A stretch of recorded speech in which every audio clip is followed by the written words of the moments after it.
yang tidak punya modal yang besar dalam bentuk materi. Mbak Moni bisa merefleksikan proses dari Jogja ini yang mana kekuatan dan juga hotel pertamanya itu, dan itu semua tuh di Sleman gitu.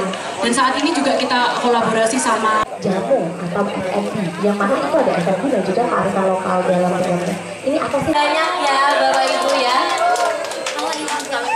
Nanti setelah ini mungkin bisa banget kalau misalnya Bapak Ibu yang mau berbicara dengan Pak. Persek itu Kepercayaan sampai orgasme itu kan. Ya langsung becek deh. itu bukan keputusan yang tiba-tiba mendadak masuk ke politik praktis, di mana itu tidak suatu hal yang tidak mudah. Dengan kemasan yang sangat tradisional tapi kita dengan botol kaca gitu, itu gimana konsepnya gitu ya. Memang itu adalah yang ada stigma pahit, kuno, dan gak kekinian, itu kita bisa masukin tuh ke situ. Jadi tambah lagi kan ya, sama sebenarnya audiens semua ya, mungkin yang benar memperhatikan kualitas mahasiswanya, karena ChatGPT dan AI ini menjadi ancaman tersendiri, di mana kemudian teman-teman stakeholder yang memang sudah punya concern ke isu-isu yang hari buat jamu ini. Kenapa kok ganjil ya? Karena memang harus gitu Mbak, ini karena ada filosofinya gitu. Terus habis itu ternyata membuat jamu itu susah gitu, susah. Dan pada saat itu dikasih tahu juga sama karyawan-karyawannya Eyang gitu ya, Almas. Filosofis itu ya.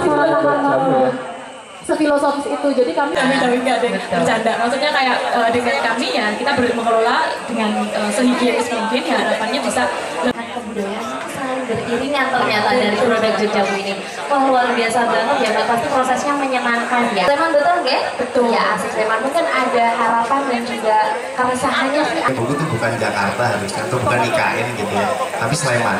Karena ekosistemnya harusnya bisa muncul dengan aktivasinya, mungkin dengan kegiatan membaca, komunitas buku dan lain sebagainya, komunitas literasi. Terima kasih untuk pertanyaannya Ibu Kuni, dan selanjutnya kita akan beralih ke pertanyaan selanjutnya yang untuk salah satu hadirin pada acara hari ini yang saya sepakat bahwa hari ini sebetulnya kita mulai aware bahwa teman-teman yang memang masuk dalam kelompok difabel ini juga harus kita perjuangkan supaya adanya kesetaraan.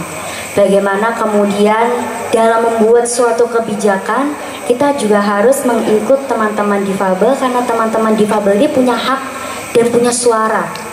Tentu itu menjadi salah satu komitmen saya dalam memperjuangkan suatu kebijakan yang ramah terhadap teman-teman difabel. Bicara tentang tadi transportasi, bagaimana kemudian mendorong APBD supaya transportasi umum itu ramah untuk teman-teman difabel. Sekadar untuk akses ke bis ada rempnya, atau jika ada anggarannya nanti ada lift. Lalu belum lagi akses terhadap informasi juga.